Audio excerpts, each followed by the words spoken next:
कल निर्मला सीतारमण जी कह रही थी स्पेस मिशन को हम प्राइवेट हाथों में दे देंगे वगैरह वगैरह। एक तो आप इस क्राइसिस का फायदा उठा के सिर्फ कुछ उद्योगपतियों का फायदा कर रहे हो, और दूसरा स्पेस मिशन शब्द आपके मुंह से कैसे निकलता है जब इस देश में लोग सड़कों पे मर रहे हैं, पैदल चल रहे हैं, पूरी दुनिया देख रही है। प्रधानमंत्री कहते हैं दुनिया भारत की तरफ गर्व की निगाह से देखती है। प्रधानमंत्री जी, ये सच नहीं है। दुनिया भारत की तरफ गर्व की निगाह से तब देखती, दुनिया सिर्फ आपके स्टैटिस्टिक्स और आंकड़े नहीं देख रही है, ये तस्वीरें पूरी दुनिया में जा रही हैं। आज एक तरफ भारत मां सड़क पे रो रही है, बिलख रही है, और दूसरी तरफ भारत मां की छवि पूरी दुनिया में धूमिल हो रही है। Let us not shy away from this fact. India is becoming a laughing stock।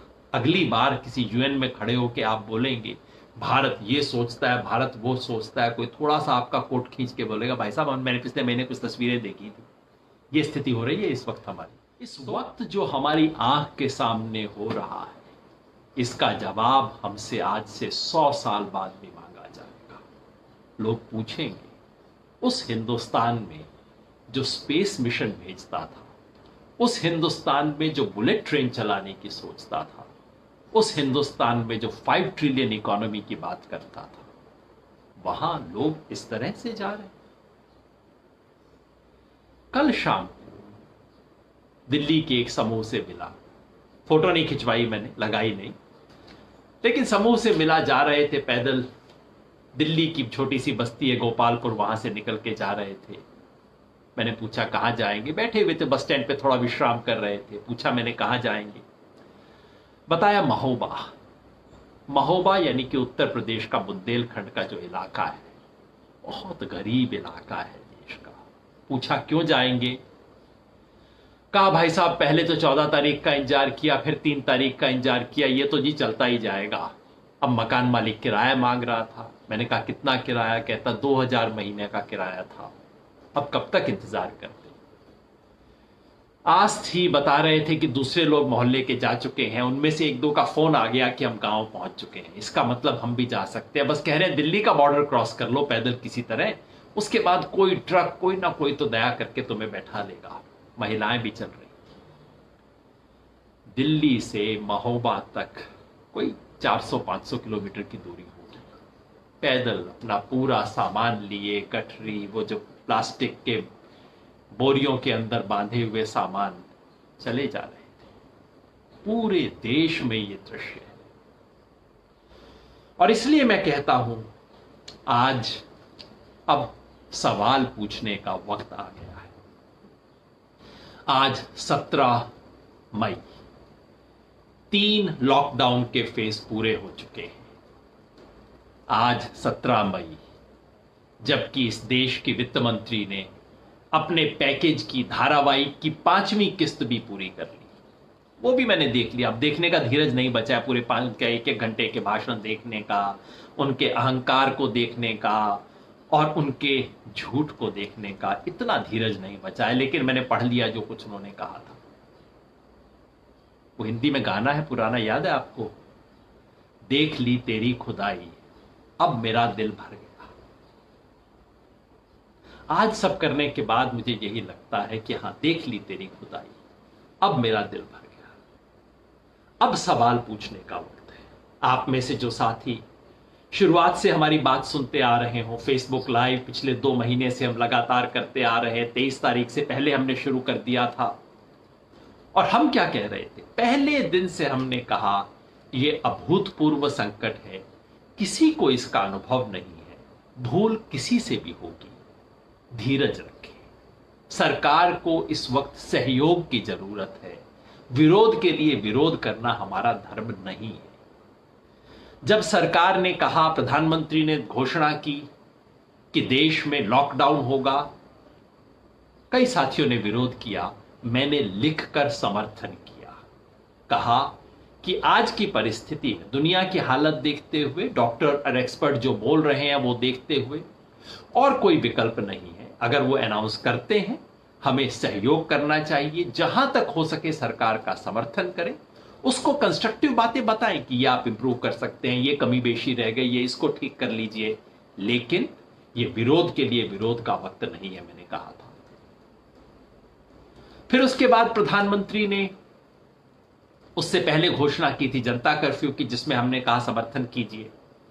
9 अप्रैल को प्रधानमंत्री जी ने कहा मोमबत्ती जलाइए, दिए जलाइए। मैं जानता हूं मेरे ज्यादातर साथियों ने विरोध किया, कहा ये ड्रामा है, नौटंकी है, ये मत कीजिए, वो मत कीजिए। मैंने फिर भी 2 मोमबत्ती जलाई, एक उनके लिए जो बीमारी में गए, एक उनके लिए जो सड़क पे गए। वो शुरू हो चुका था तब तक, मैंने फिर भी मोमबत्ती जलाई। मैंने कहा इस समय पूरे देश का संकल्प जोड़ने की जरूरत है, और उस संकल्प को जोड़ने का आह्वान प्रधानमंत्री नहीं देंगे तो कौन देंगे। पसंद नापसंद अपनी जगह है, लेकिन देश के प्रधानमंत्री ने कॉल दी है, उसका हमें सम्मान करना चाहिए। मोमबत्ती भी जलाई मैंने।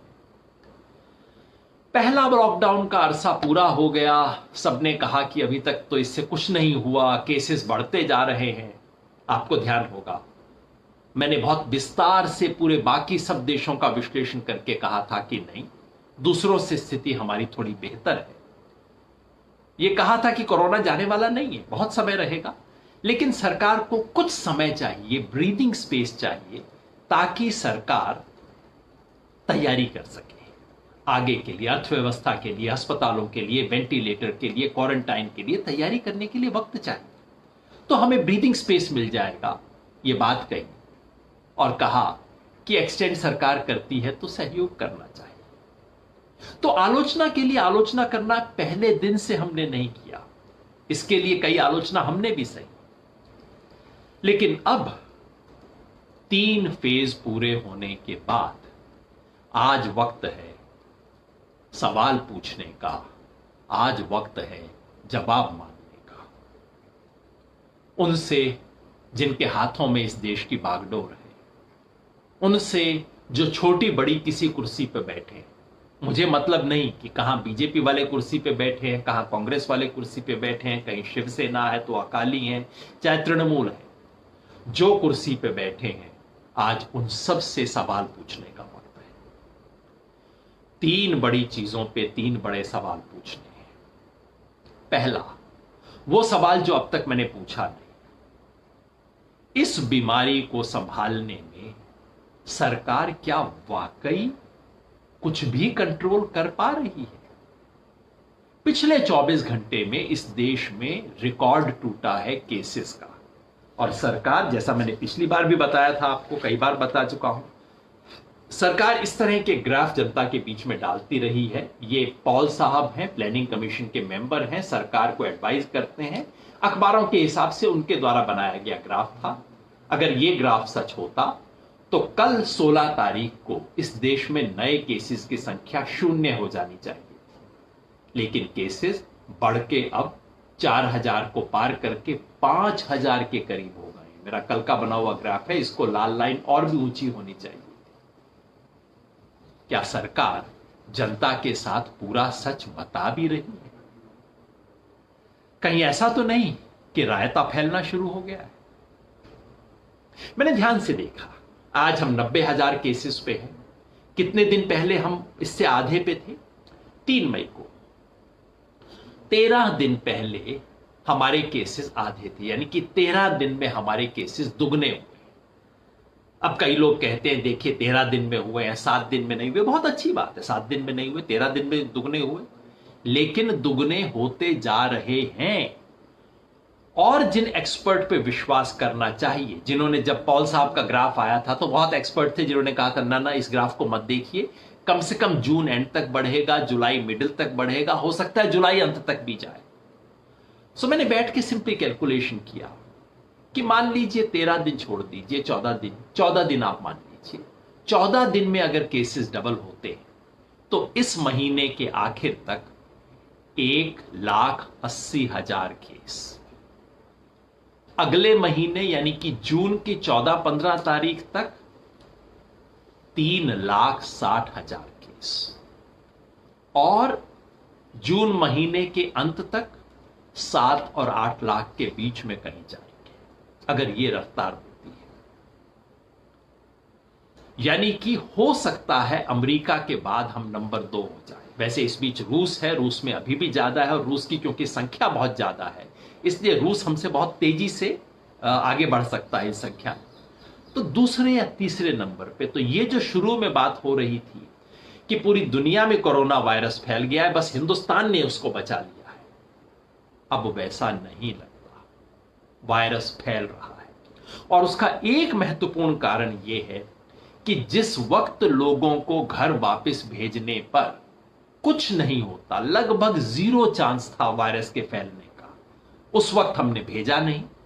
और अब जबकि उससे 100-150 गुना ज्यादा चांस है, अब लोगों को हम भेज रहे हैं। 23 मार्च को जब प्रधानमंत्री ने घोषणा की, उस वक्त देश के अंदर कोरोना वायरस के केसेस थे 500, आज हैं 90,000, यानी कि 140 गुना से, यानी 180 गुना के करीब हो गए। अगर उस वक्त ट्रेन चला दी जाती, जो कि हम सब लोग कह रहे थे ट्रेन चलाइए, किसी तरह से जो जाना चाहते हैं उनको जाने की परमिशन दे दीजिए, अपने आप पहुंच जाएंगे, तब तो कहा नहीं नहीं नहीं नहीं नहीं, बिल्कुल नहीं जाने देना, संक्रमण हो जाएगा, हम 14 दिन के अंदर संक्रमण को तोड़ देंगे, याद है, इसका चक्र तोड़ देंगे, देश से कोरोना वायरस समाप्त हो जाएगा। हम सब ने कहा धीरज रखिए, सरकार कह रही है, प्रधानमंत्री कह रहे हैं, सर झुका के फिलहाल मान लीजिए, उन्हें ज्यादा सूचना है, हमें कम सूचना है। लेकिन क्या ज्यादा सूचना थी? आज वक्त है पूछने का, कहीं ऐसा तो नहीं कि रायता फैल गया है और इनसे सिमट नहीं रहा। देख के तो यही लग रहा है, केसेस बढ़ रहे हैं, अब जबकि इतनी तेजी से बढ़ रहे हैं, अब ट्रेन खुल रही है, अब सब कुछ किया जा रहा है, और वो भी इतने धीरे धीरे तरीके से किया जा रहा है कि आज से 15 दिन बाद भी ट्रेन चल रही होंगी ले जाते हुए, जब ये संक्रमण 250 गुना ज्यादा बढ़ चुका होगा। जैसे जैसे संक्रमण की संभावना बढ़ती जाएगी, वैसे वैसे हम ज्यादा और ज्यादा लोगों को ट्रेवल की गुंजाइश देंगे। बताइए, समझदारी की बात है। तो पहला सवाल यह होता है, क्या सरकार सचमुच पूरी सच देश को बता रही है? क्या जरूरी नहीं कि सरकार देश के सामने पूरा सच लाए, बताए ये स्थिति है, हमारे ये प्रोजेक्शन है? गलती उससे भी हो सकती है, दुनिया का कोई प्रोजेक्शन, कोई प्रेडिक्शन ठीक नहीं आ रहा है, नहीं होगा, लेकिन आप शेयर तो कीजिए जनता के साथ, बताइए कि हमारी ये बात ठीक नहीं निकली, हम आगे ये करेंगे। इस देश के अंतिम व्यक्ति को भी अधिकार है जानने का कि उसकी जान मरण से लिए हुए फैसले को आप किस आधार पर ले रहे हैं। दूसरा सवाल जो पूछने का वक्त है वो है ये जो प्रवासी मजदूर सड़कों पे हैं, इनके बारे में। इतने मजदूर सड़कों पे इस वक्त क्यों हैं? पिंग पोंग खेल रहे हैं आप? आज निर्मला सीतारमण जी अपनी प्रेस कॉन्फ्रेंस के अंदर काफी समय उन्होंने कांग्रेस पे, राहुल गांधी पे हमला करने पे, हमारी सरकार ने तो कर दिया है, उनकी सरकार ने नहीं किया, आप उनकी सरकार से ये कीजिए। निर्मला सीतारमण जी, आप बीजेपी की वित्त मंत्री नहीं हैं, आप भारत की वित्त मंत्री हैं। आप भारत का हर नागरिक आपका नागरिक है, हर नागरिक का आना जाना आपकी जिम्मेवारी है। इस किस्म की नौसखिया बात मत कीजिए। देश के सामने खड़े होके खो खो मत खेलिए, ये खो खो खेलने का वक्त नहीं है। ये जो 24 लोग कल जो मरे हैं, उनका खून इस देश की तमाम कुर्सियों पे लगा है। इस सच को सामना कीजिए। सवाल ये है, क्या आज भी सरकार के पास कोई भी रणनीति है, कोई भी योजना है? योजना के नाम पे सरकार ने एक डैशबोर्ड बना दिया है। मजे की बात यह कि इस डैशबोर्ड का प्रयोग सरकार और पुलिस कर सकती हैं, इस डैशबोर्ड का इस्तेमाल वो माइग्रेंट खुद नहीं कर सकता। तो ये मैनेजमेंट किसके लिए? ताकि पुलिस सरकार उनको मैनेज कर सके। वो कोई जाना चाहता है कहां कहां से, हर तरफ से एक शिकायत आ रही है, साहब कोई हेल्पलाइन है, कोई रेलवे का नंबर है, हम तो कर करके थक जाते हैं, हमें तो पता ही नहीं लगता कैसे करें। कोई वेबसाइट दे रखी है, साहब वेबसाइट तो डाउन रहती है, हम तो कैसे करें, उस पर जा नहीं सकते। क्या सरकार की जिम्मेवारी नहीं बनती इस वक्त कि पूरे देश के संसाधन को लगा के, इस देश में साधन की कमी नहीं है, यहां रेल है, यहां इतना बड़ा ट्रांसपोर्ट सिस्टम है, हमारे पास बाकी कर्मचारियों के अलावा सेना है, इस देश की सेना जो हर मुसीबत में इस देश की जनता के साथ खड़ी होती है। क्या ये वक्त नहीं है ये कहने का कि अब आप जिम्मेवारी संभालिए, लोगों को पहुंचाइए, किसी तरह से पहुंचाइए। एक भी व्यक्ति सड़क पे अगर चलता है तो वो इस नीति की विफलता है। और सवाल यह है कि क्या सरकार के पास कोई भी नीति है? कितने लोग रजिस्टर्ड हैं? आज के एक अखबार की खबर से लगता है कि अंदाजन 1 करोड़ लोग 1 करोड़ लोग रजिस्टर्ड हैं इस देश में। और ट्रेन कितनी चल रही है? कभी कहते हैं हमने 100 ट्रेन चला दी, कभी कहते हैं 200 ट्रेन चला दी, और बैठ के प्रेस कॉन्फ्रेंस में ये करते हैं, देखिए इस राज्य ने तो 200 ट्रेन मांग ली, उसने तो सिर्फ 50 ही ट्रेन मांगी, यानी कि ऑपोजिशन वालों के पे खेल होता है। सच ये है कि 1 करोड़ लोगों को लाने के लिए आपको थोड़ी बहुत ट्रेन से काम नहीं चलेगा। 1 करोड़ लोगों को लाने के लिए आपको 10,000 ट्रेन चलानी पड़ेगी, और आप प्रतिदिन कोई 1000 ट्रेन चलाएंगे तब काम चलेगा। ये खो खो पिंग पोंग बंद कर दीजिए, योजना देश के सामने लाइए, बताइए कि कितने दिन में इन लोगों को आप उनके घर तक पहुंचाएंगे, बताइए किन किन साधनों का इस्तेमाल करेंगे, बताइए कि जिसको जो वेटिंग लिस्ट में है उसका नंबर कब आएगा, पता तो होना चाहिए। लोग स्टेशन पे पहुंच जाते हैं, स्टेशन पे पहुंच के पता लगता है गलत स्टेशन पे आ गए। 30 किलोमीटर पैदल चल के परिवार आता है बच्चों के साथ, गलत स्टेशन पे है। क्यों है? आपकी जिम्मेवारी है, क्योंकि आपने सूचना नहीं दी है। इस वक्त इस देश को ये जो माइग्रेंट मजदूरों के साथ हो रहा है, आज इसके बारे में सवाल पूछने का वक्त है। ये अपराध है, आपराधिक लापरवाही। मैंने बार बार कहा है, इसमें कोई भी निर्णय लेगा भूल किसी से भी होगी। हर चीज आप पहले से बता नहीं सकते, लेकिन इस देश में प्रवासी मजदूर हैं, यह बात आप 23 तारीख से पहले जानते थे। इस देश में प्रवासी मजदूर कोई 10 करोड़ से ज्यादा हैं, यह बात हर अर्थशास्त्री जानता था। प्रवासी मजदूरों के पास खाना नहीं बचेगा, यह बात आपको पता होनी चाहिए। आपकी घोषणाओं में उनके लिए कुछ भी नहीं था, यह बात आप जानते थे। जब व्यक्ति को घर के अंदर खाना नहीं मिलेगा, वो कहां जाएगा, बाहर निकलेगा, यह आपको पता होना चाहिए था। और अगर पता नहीं था तो आपको फोटो देख के पता लग गया था। उसके बाद फोटो मैनेजमेंट क्यों कर रहे हैं? हेडलाइन मैनेजमेंट क्यों कर रहे हैं? प्रवासी मैनेजमेंट क्यों नहीं कर रहे आप? आज ये सवाल पूछने का वक्त है। आज वक्त है जवाब मांगने का। ये जो सारी लाशें हैं, ये जवाब मांगती हैं। जो बात आपको पहले पता नहीं थी, पता लगने के बाद आपने क्या किया, कम से कम ये पूछने का तो वक्त है ना आज। और तीसरा सवाल, आर्थिक नीति।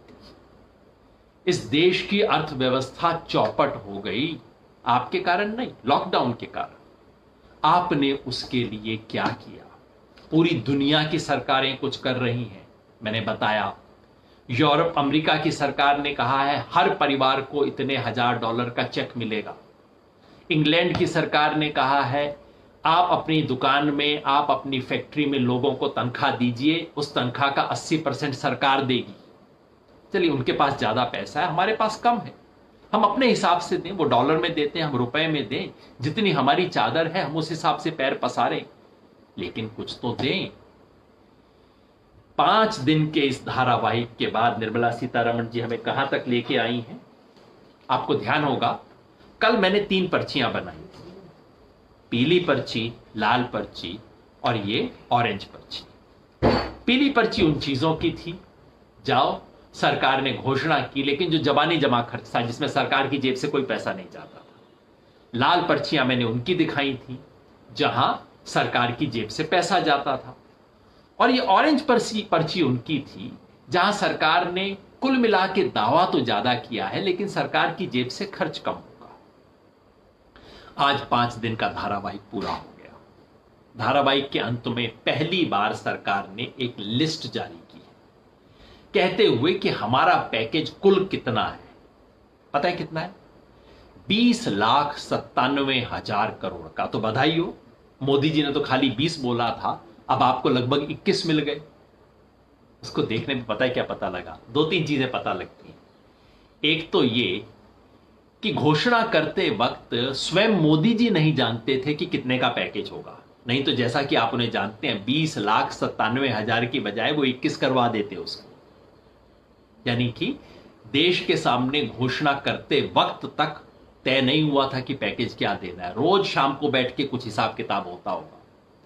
दूसरी मजे की बात आप ध्यान से देखिए, पहले 3 दिन बड़ी बड़ी चीजें दिखाई जा रही हैं, और कल जितनी घोषणाएं हुई जिसमें जबानी खर्च उसका भी खूब हो सकता था, उसके लिए अचानक सरकार ने कुछ नहीं दिखाया।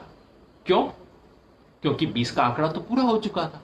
अब अगर बहुत ज्यादा दिखा देते तो 22-23 चला जाता तो लोग हंसते। तो पहले 2-3 दिन सरकार दिखा रही है 6 लाख करोड़, 3 लाख करोड़, ये वो, और कल के लिए कहते हैं नहीं कोई ज्यादा नहीं, 40-50 हजार करोड़ रुपया, क्योंकि पूरा हो चुका था। मतलब ये कुल मिला के खेल था कि, और प्रधानमंत्री ने कहा भी 2020 में 20 लाख करोड़।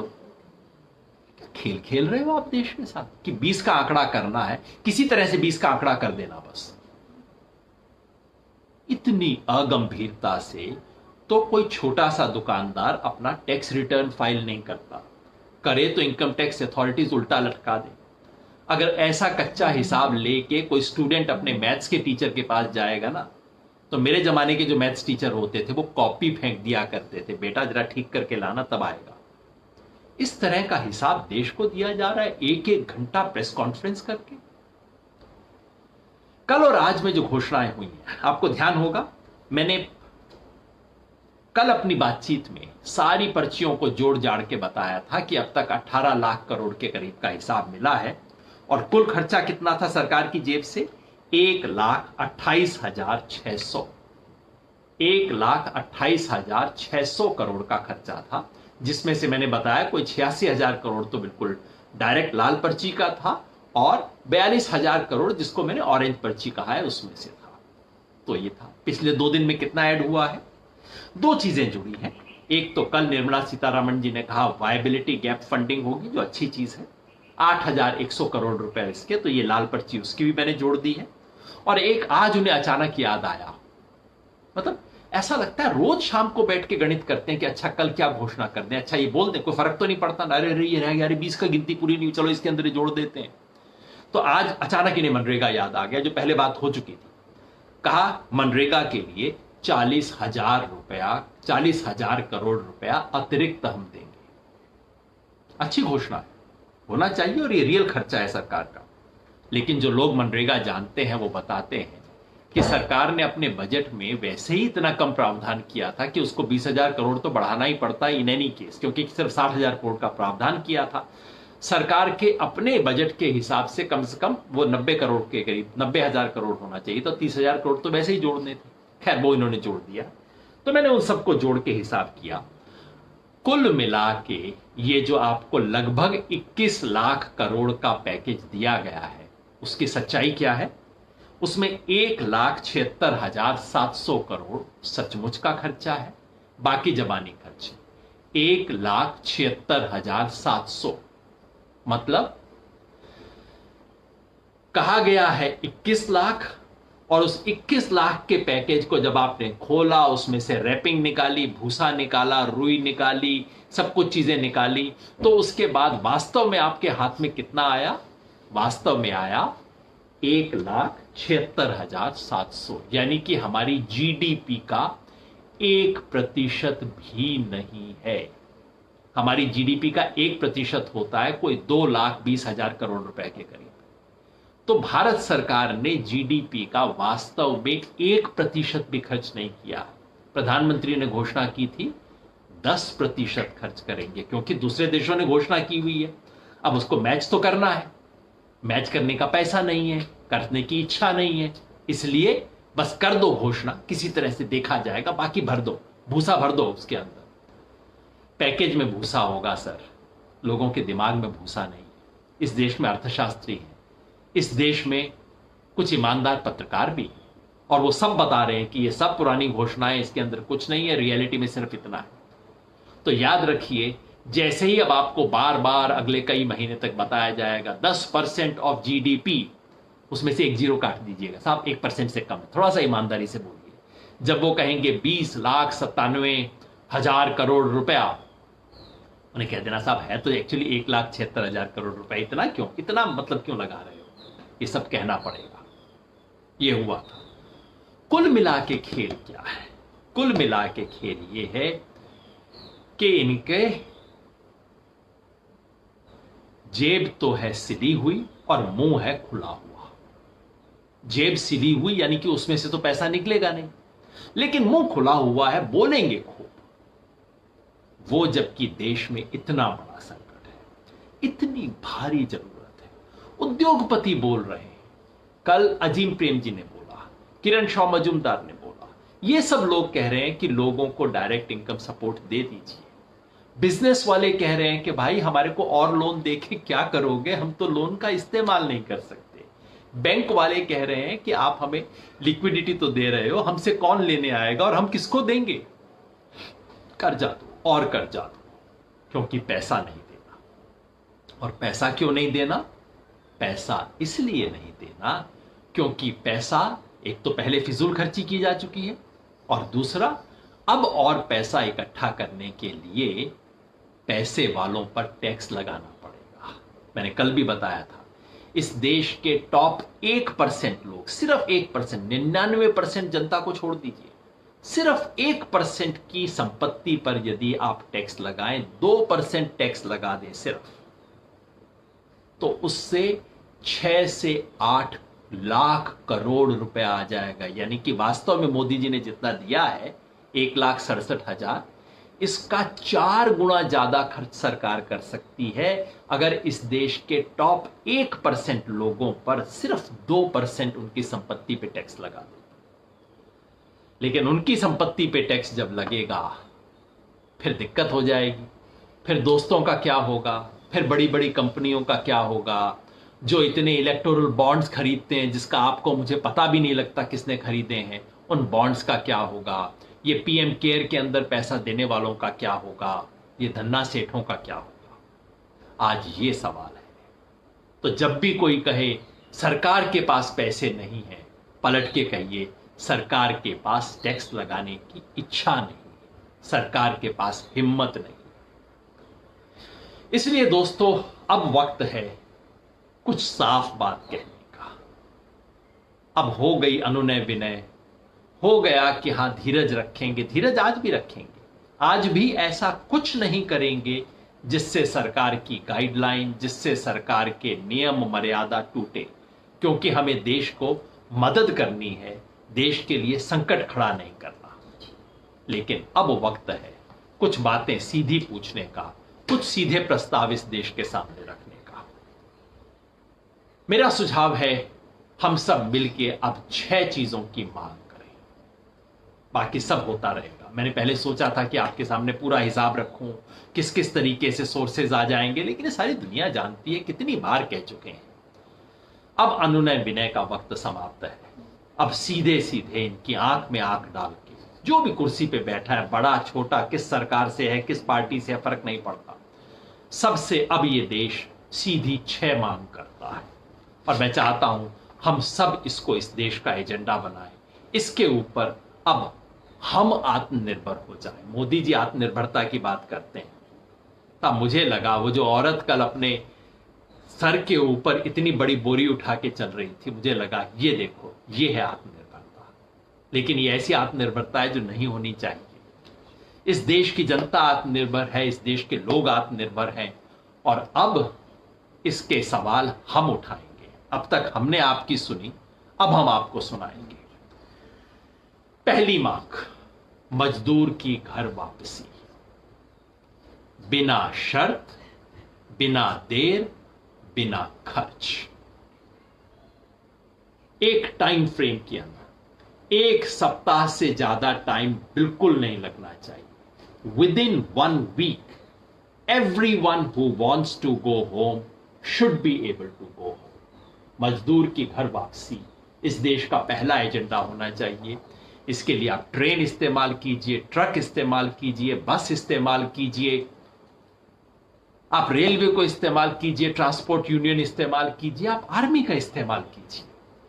और अगर आप इस देश के हर व्यक्ति को अगले एक सप्ताह में, एक सप्ताह की बात मैं इसलिए कर रहा हूं क्योंकि लोगों का धीरज टूट चुका है, उनके पेट में कुछ नहीं बचा है। जिस परिवार से कल मैं बात कर रहा था उसने कहा साहब 3 दिन से दिल्ली सरकार ने खाना देना भी बंद कर दिया, पहले खाना तो मिल रहा था वो भी नहीं मिल रहा है।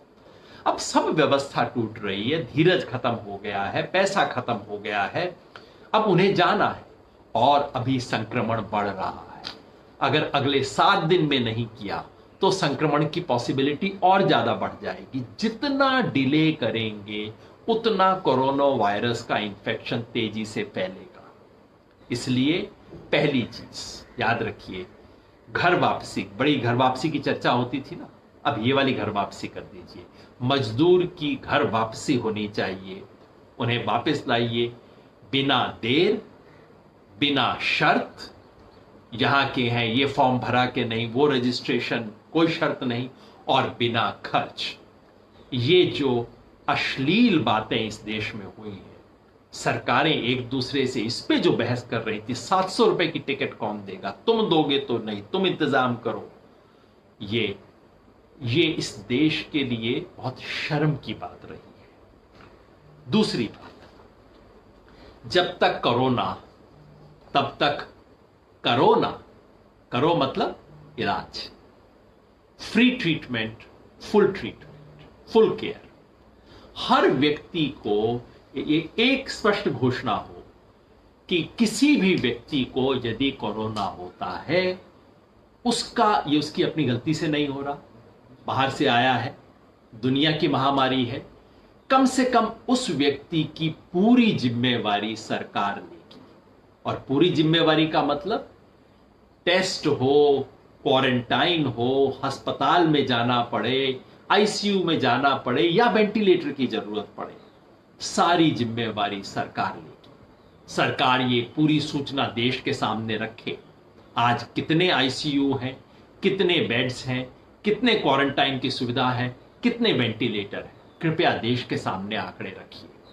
और जो फ्रंटलाइन वर्कर्स हैं, स्वास्थ्य कर्मी हैं, सफाई कर्मी हैं, पुलिसकर्मी हैं, मीडिया कर्मी हैं, जो बाहर हैं इस वक्त, उन सब को गारंटी दीजिए। जो खबरें आ रही हैं, डॉक्टरों के साथ जो ट्रीटमेंट हुआ है, जो नर्सिस के साथ ट्रीटमेंट हुआ है, ये शर्म की बात है। इसकी गारंटी ले, देश ले, इसमें कोई कोताही नहीं होनी चाहिए। ये देश की दूसरी मांग है। तीसरी मांग देश की है, कोई न सोए भूखा, कोई भूखा नहीं जाना चाहिए। कैसे?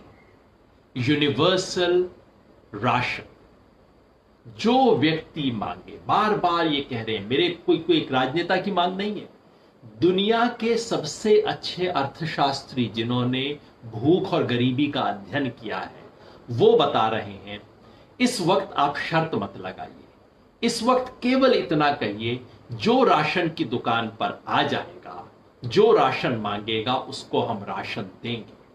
और राशन का मतलब 10 किलो जो आप दे रहे हैं, खाद्यान्न, गेहूं, चावल, आटा दे रहे हैं, उसके अलावा 1.5 किलो दाल प्रति व्यक्ति, 800 ग्राम खाने का तेल प्रति व्यक्ति, साथ में कुछ चीनी दीजिए। ये 6 महीने के लिए दीजिए। लोग कहेंगे जी बर्बाद होगा पैसा, हाँ होगा कुछ, लेकिन कोई ऐसा वक्त आता है जब आप अस्पताल की तरफ भाग रहे होते हो अपने भाई को लेके, तब ऑटो वाला आपसे कितना पैसा लेता है आप पूछते नहीं है। दरिया दिल भी हो सकता है, ना भी हो सकता है, तब आप पूछते नहीं है। इस वक्त आप ये नहीं पूछेंगे कि 10-20% वेस्ट हो जाएगा, हो जाएगा। जिस देश के पास इतने बड़े भंडार पड़े हैं, उस देश में भुखमरी का होना शर्म की बात है। और ये जो भुखमरी शब्द मैं इस्तेमाल कर रहा हूं, आपको लगेगा क्यों कर रहा हूं? क्योंकि लगभग 100 के करीब मौत अब तक इस देश में हो चुकी हैं, जिनका कारण गरीबी, भुखमरी, खाने का अभाव था। और ये रिकॉर्डेड है, बाकायदा मैंने कई बार बताया, एक वेबसाइट है जिसमें एक एक मौत का रिकॉर्ड रखा जा रहा है। ये रिकॉर्डेड है। भुखमरी ऐसे में होना शर्म की बात है देश के लिए। तो सब लोगों को राशन कार्ड हो या ना हो, सबको खाना उपलब्ध करवाना 6 महीने के लिए सरकार जिम्मेवारी ले। क्योंकि इस देश में सरकार के गोदाम में इतना अन्न पड़ा है कि हर व्यक्ति जिसका राशन कार्ड पे नाम है उसको 1 क्विंटल चावल या गेहूं सरकार पकड़ा सकती है। इतना हमारे गोदाम में पड़ा है इस वक्त। इसके अलावा जो बाजार में पड़ा है वो अलग है, क्यों नहीं उसका इस्तेमाल होता। मिड डे मील स्कीम में स्कूल भले ही काम ना कर रहे हो, बच्चों को राशन मिले, आंगनवाड़ी मिले, यानी कि हर व्यक्ति को हर तरह से पूरा इसके लिए पूरा खाद्यान्न मिले, ये हमारा दूसरा होना चाहिए। तीसरी बात, चौथा देश कह रहा है हर हाथ को काम। हर हाथ को काम मतलब रोजगार की गारंटी। रोजगार की गारंटी कैसे दी जा सकती है? जो मनरेगा है, मनरेगा का विस्तार कीजिए। मैं पहले भी बोल चुका हूं, मनरेगा के विस्तार का मतलब होगा हर परिवार को 100 की बजाय 200 दिन की गारंटी दीजिए, या हर व्यक्ति को 100 दिन की गारंटी दीजिए। लेकिन खाली गांव में नहीं, मनरेगा केवल गांव में लागू होता है, शहरों में भी रोजगार गारंटी होनी चाहिए। कम से कम 100 दिन की रोजगार गारंटी शहरों में भी दीजिए। इसकी मैं पूरा विस्तार बता चुका हूं।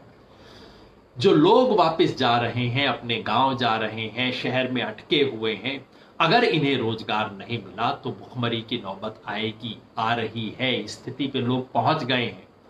उन्हें काम उपलब्ध करवाना सरकार की जिम्मेवारी है। मेरा अपना प्रस्ताव तो ये रहा है कि इस सबको क्लाइमेट चेंज से जोड़ दिया जाए। क्लाइमेट चेंज के लिए देश को तैयार करने के लिए इसका प्रयोग होता कि एक पंथ दो काज, रोजगार भी मिला और क्लाइमेट चेंज के लिए हमारी तैयारी भी हो। लेकिन लोगों को रोजगार दिया जाए, और जो 40,000 करोड़ रुपए एक्स्ट्रा दिया है मनरेगा में वो बिल्कुल अपर्याप्त है। मैंने हिसाब करके बताया था। ठीक तरीके से करेंगे तो मनरेगा और शहरी गारंटी दोनों के लिए मिला के लगभग 3 लाख करोड़ रुपया खर्च करना पड़ेगा। इससे कम में काम नहीं चलेगा। और सरकार ने अभी तक 60 + 40 यानी कि 1 लाख करोड़ का इंतजाम किया है। 3 गुना बढ़ाना होगा, कोई इलाज नहीं। और ये पैसा है, आ सकता है इस देश में। 5वीं बात, कोई ना खाली हाथ।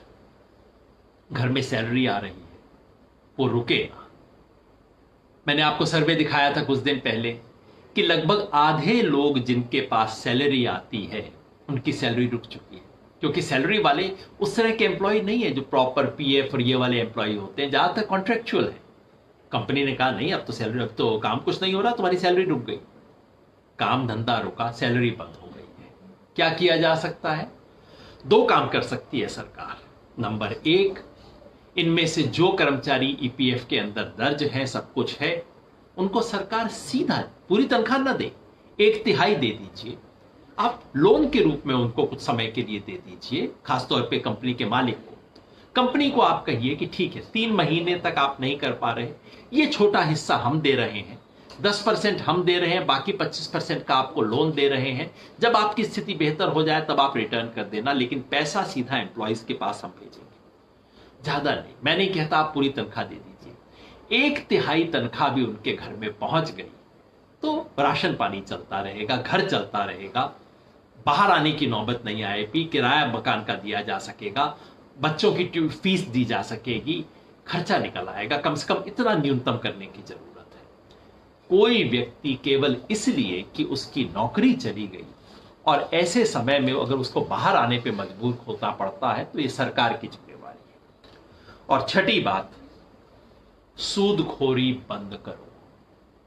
कंप्लीट इंटरेस्ट वेवर होना चाहिए इस 6 महीने के लिए, जबकि देश की सारी अर्थव्यवस्था डाउन है। ऐसे में कुछ लोगों से इंटरेस्ट बिल्कुल नहीं लिया जाना चाहिए। जो हाउसिंग की ईएमआई है, उन परिवारों की जो कि पहले फर्स्ट हाउसिंग का जो होता है, जिंदगी में जो पहला मकान आप ले रहे हैं, कितनी मुसीबत से लोग लेते हैं, हम सब लोग जानते हैं उसे। पहले मकान का जो लोन है उस पर 6 महीने का डेफरमेंट भी हो पेमेंट का, और साथ में इंटरेस्ट वेवर भी हो। इंटरेस्ट नहीं लगेगा, जरूरत हो तो इंटरेस्ट सरकार देगी। तो छोटे व्यापारी ने लोन लिया है, रेडी पटरी वाले ने 25,000 से कम का लोन लिया, 50,000 से कम का लोन लिया, शिशु लोन, या छोटे व्यापारी ने 10 लाख का 15 लाख का लोन लिया है, उसे भी ये सुविधा मिलनी चाहिए। सैलरीड एम्प्लॉय को मिलनी चाहिए, किसान क्रेडिट कार्ड पे जिसने लिया उसे मिलनी चाहिए, ये सबको टोटल इंटरेस्ट वेवर मिलना चाहिए। ये आखिरी बात।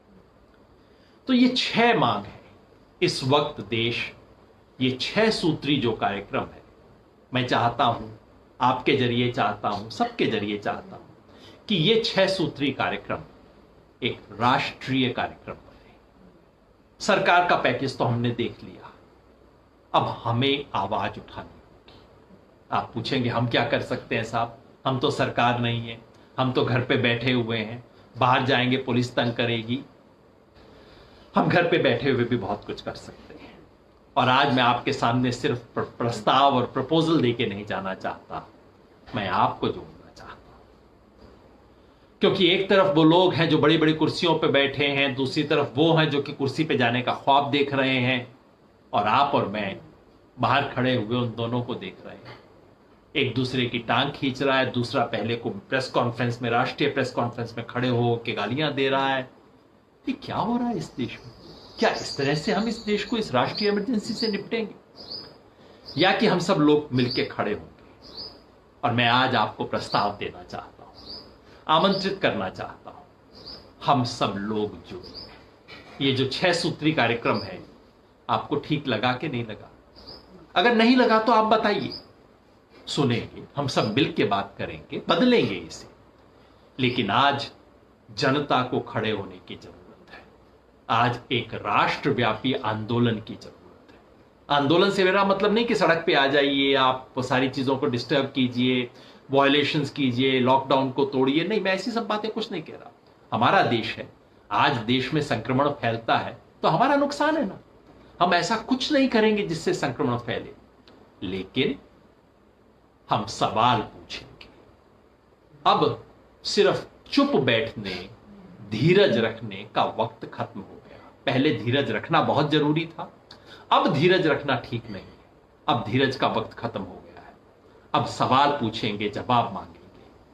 कहां मांगेंगे, कैसे पूछेंगे? सबको लगता है भाई मैं अकेला क्या कर सकता हूं। ये जो आप फेसबुक पे बैठे हो ना, ये बहुत बड़ा औजार है आपके पास। ये जो व्हाट्सएप है बहुत बड़ा औजार है। ट्विटर पे कोई लोग हैं, आजकल तो बच्चे इंस्टाग्राम पे होते हैं, नए लोगों के पास नए नए औजार हैं। ईमेल है, फोन कर सकते हैं। ये जो फोन है ये हमारा औजार होगा। क्या करेंगे हम? बात करेंगे मीडिया से, बात करेंगे जनप्रतिनिधियों से। वो पुराने जमाने में कहते थे ना, एक राजा था जिसकी जान एक तोते में हुआ करती थी। उसी तरह से ये जो सरकार है ना, इसकी जान जिस तोते में है उसका नाम है मीडिया। जैसे ही मीडिया किसी चीज को कवर करता है, सरकार जाग जाती है। जब तक मीडिया कवर नहीं करता तब तक हो ना हो क्या फर्क पड़ता है? ध्यान है आपको, नोएडा में जब इकट्ठे हो गए थे, नोएडा गाजियाबाद बॉर्डर के ऊपर जब लोग इकट्ठे हुए, सरकार ने कुछ किया, फिर 40 दिन तक मीडिया ने कोई कवर नहीं किया। मजदूर चलते रहे, तब भी मीडिया ने कवर नहीं किया, सरकार सोती रही। अब दोबारा मीडिया ने कवर करना शुरू किया है। अब सरकार प्रेस कॉन्फ्रेंस कर रही है, ये सब कर रही है डिफेंसिव पे। पहली बार ये सरकार डिफेंसिव पे है। शेखर गुप्ता जो कि अग्रणी पत्रकार हैं, वो कह रहे हैं कि उन्होंने इस सरकार को इतना डिफेंसिव होते हुए कभी नहीं देखा। डिफेंसिव पे क्यों है? क्योंकि मीडिया सवाल पूछ रहा है। मीडिया सवाल क्यों पूछ रहा है? क्योंकि सड़क पे कुछ हो रहा है और आपकी सहानुभूति उसके साथ है। अगर हम लोग मीडिया पे दबाव डालेंगे, हम लोग सवाल पूछेंगे, तो उसे आगे सवाल पूछने पड़ेंगे। तो पहला मेरा सुझाव है कि हम सब इन 6 प्रस्तावों के पक्ष में एक जनमत बनाएं। अपने स्थानीय मीडिया वाले को जरा फोन करें, पत्रकार हम सब जानते हैं, उसके पास फोन करें, उसको कहें भाई ये खबर नहीं लगी, अपने शहर के बाहर से इतने मजदूर जा रहे हैं, इसकी खबर लगाइए ना, क्यों नहीं लगाते? और ये जो बड़े बड़े पत्रकार देश के हैं, बड़े बड़े टीवी चैनल चलाने वाले हैं, बड़े बड़े अखबारों के एडिटर हैं, इनको भी लिखिए ना। अगर इनके संपर्क मिलने में दिक्कत हो, हम इसकी सूची लगा देंगे। प्राइवेट फोन नंबर नहीं देंगे, तंग करना हमारा उद्देश्य नहीं है, लेकिन इनका जो पब्लिक आईडी है, जो ईमेल आईडी है, इनका जो ट्विटर अकाउंट है, इनका जो फेसबुक अकाउंट है, उस पर लिखते क्यों नहीं हम? हम हिंदुस्तानियों को भी लगता है कि भाई चढ़ जा बेटा सूली पे, राम भली करेगा, काम मेरा, सूली पे तू जाके चढ़ जा, राम तेरी भली करेगा, मैं पीछे से खड़ा होकर तालियां बजाऊंगा। इससे काम नहीं चलेगा।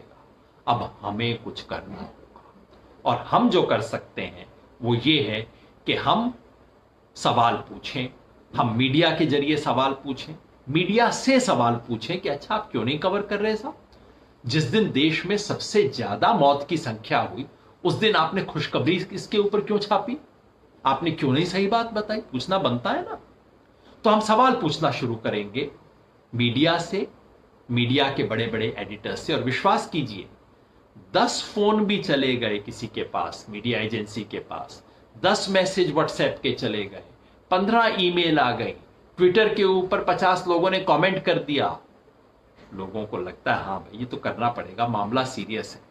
आज जैसे दिल्ली के अंदर दिल्ली पेरेंट्स एसोसिएशन, कुछ लोग मिलकर सिर्फ एक कैंपेन चला रहे हैं, साधारण लोग हैं, किसी पार्टी से नहीं है, कोई नेता नहीं है, प्रोफेशनल आंदोलनकारी नहीं है, कुछ पता नहीं है, लेकिन वो सिंपली ये कह रहे हैं कि भाई स्कूल जो है, प्राइवेट स्कूल, अपना अकाउंट पब्लिक क्यों नहीं करते? हर बार कहते हैं हमारे पास पैसे नहीं है, आप इतनी फीस बढ़ा दीजिए, फिर पता लगता है स्कूल ने नई ब्रांच खोल ली, स्कूल ने कॉलेज खोल लिया, स्कूल ने यूनिवर्सिटी खोल ली, कहीं तो पैसा होगा ना। तो बिल्कुल साधारण लोगों ने, दिल्ली पेरेंट्स एसोसिएशन ने कैंपेन चला रखा है इस वक्त कि अपनी उसको ये अपने अकाउंट्स को सार्वजनिक करें, डिस्क्लोज स्कूल अकाउंट्स करके उन्होंने चला रखा है। ये काम आप भी तो कर सकते हो, घर पे बैठ के कर सकते हो। सो पहला काम मीडिया से सवाल पूछें, दूसरा काम हम नेताओं से सवाल पूछें, किसी भी पार्टी के वजह, सबके अकाउंट पब्लिक में है, इनको लिखना शुरू कीजिए, इनके बारे में प्रश्न पूछने शुरू कीजिए, गाली गलौच मत कीजिए। मैं देखता हूं मीडिया के ऊपर, ट्विटर में बहुत गाली चलती है, गाली से कोई फायदा नहीं। बस ठोस सवाल पूछिए, विनम्रता से पूछिए, सर झुका के पूछिए, लेकिन सवाल पूछिए। स्थानीय नेता से पूछिए, अपने मुख्यमंत्री से पूछिए, देश के प्रधानमंत्री से पूछिए, निर्मला सीतारमण जी से पूछिए, पीयूष गोयल जी से पूछिए, अमित शाह जी से पूछिए, इन सबसे सवाल पूछने का वक्त है।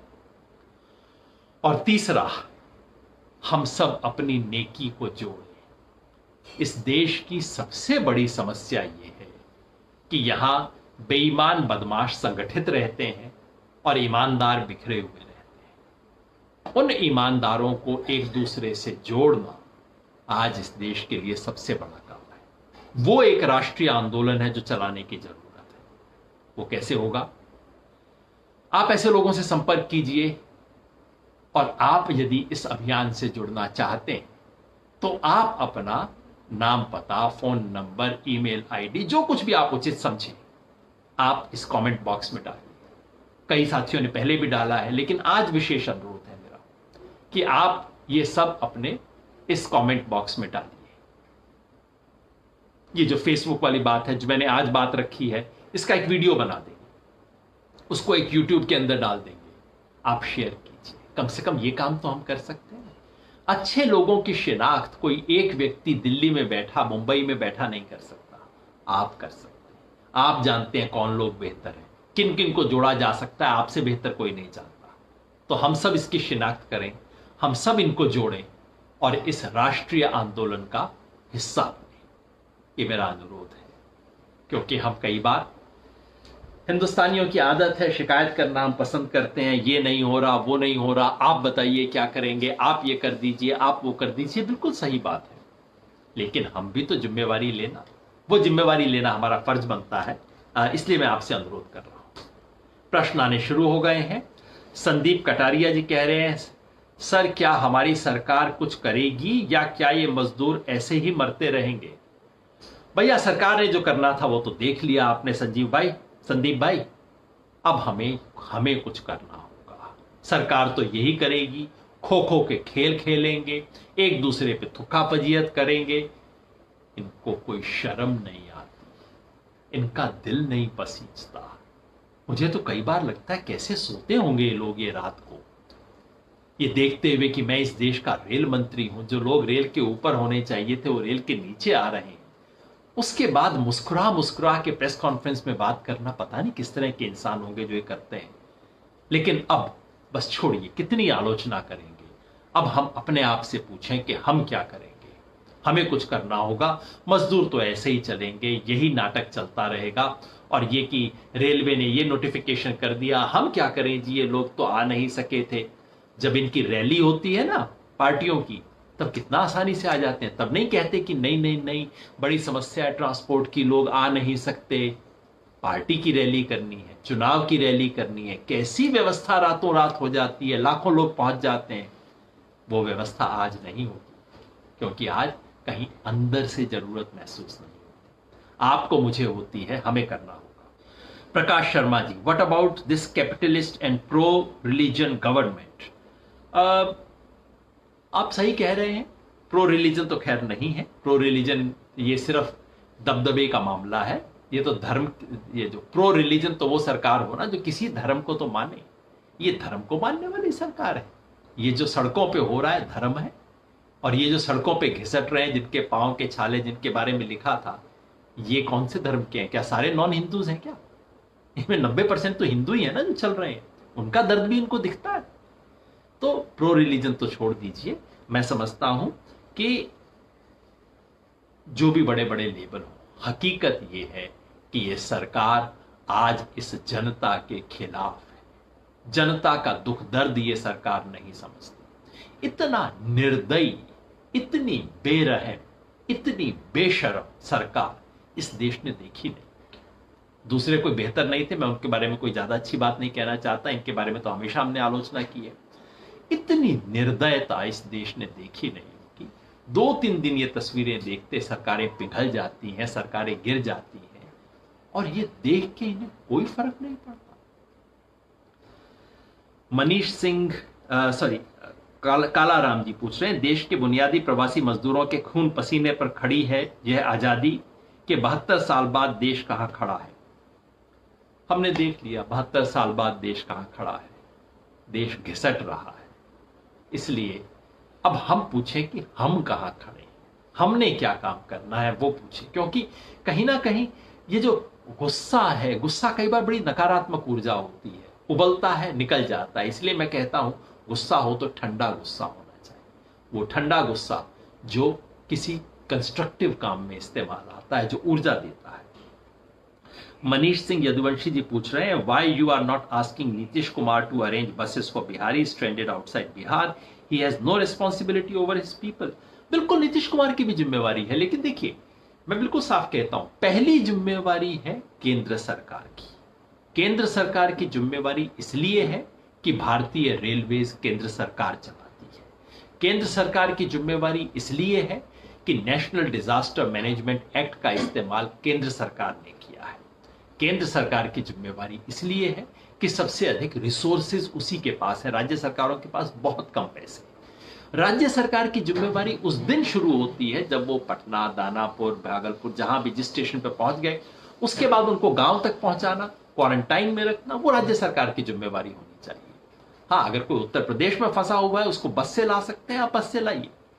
जो नीतीश कुमार सरकार का रुख रहा है वो बिल्कुल एंटी पीपल रहा है। नीतीश कुमार सरकार, नीतीश कुमार जी ने, सुशील मोदी जी ने, इन्होंने जिस तरह की बातें की हैं, ये बिल्कुल वो था कि भाई ये मुसीबत तुम अपने पास रखो, हमारे पास मत भेजो। ये इनका एटीट्यूड रहा इस पूरे के अंदर। बिल्कुल उसका भंडाफोड़ होना चाहिए।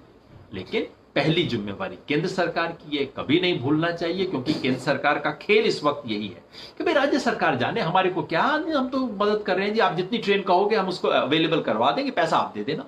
ये कह रहे हैं इस वक्त सरकार। इसका भंडाफोड़ करना बहुत जरूरी है।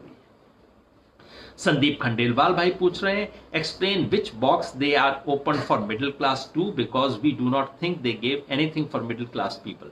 भाई मिडिल क्लास के लिए नहीं दिया, और नॉन मिडिल क्लास है उसके लिए भी नहीं दिया। किसको मिला है? किसको तो कुछ नहीं मिला। बस 2 चीजें कुल मिला के, 2 मोटे तौर पे चीजें मिली हैं। नंबर 1, देश में लोगों को जो फूड सब्सिडी है, राशन की सब्सिडी, वो थोड़ी सी बढ़ाई गई है। दूसरा, मनरेगा के लिए कुछ खर्च हुआ है। बस ये मोटे तौर पे 2 ही चीजें हुई है। बाकी तो सिर्फ नाम के लिए है, दिखाने के लिए है, जबानी खर्च के नाम पे है। मैंने खुद कहा कि मिडिल क्लास को कुछ मिलना चाहिए। क्या क्या चीजें मैंने गिनाई?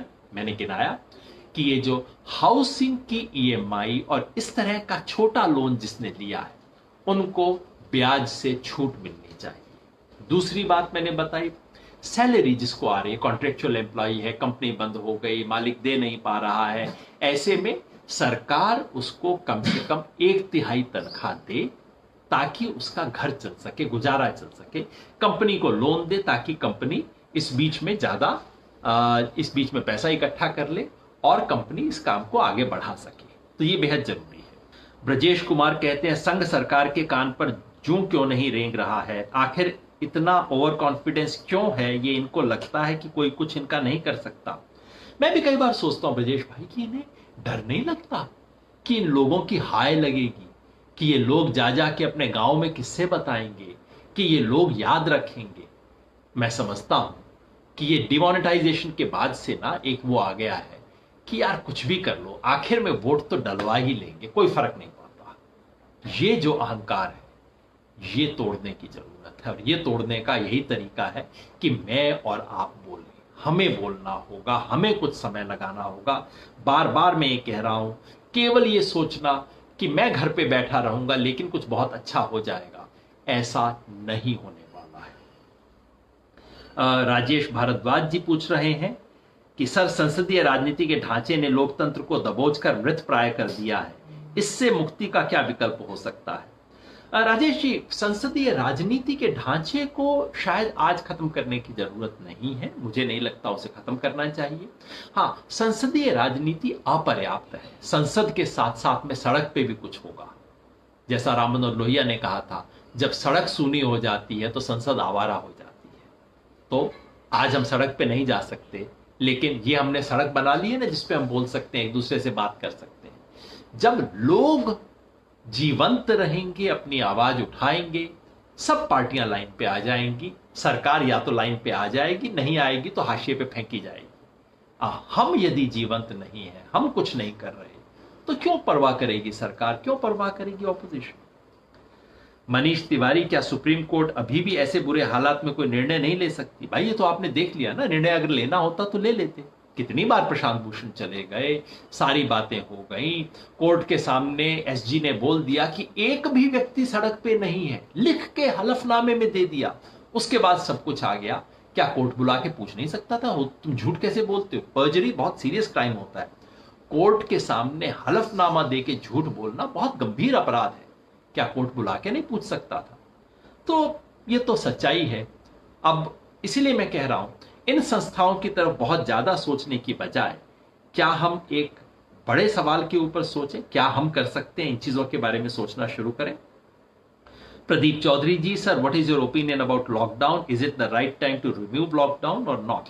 प्रदीप जी, अब हमें बिल्कुल जिस जगह पे इसका बहुत बड़ा प्रकोप है, जिस मोहल्ले में, जिस गली में, उसके बारे में तो आप लॉकडाउन जैसी स्थिति रखें, नहीं तो देश को खोलना पड़ेगा।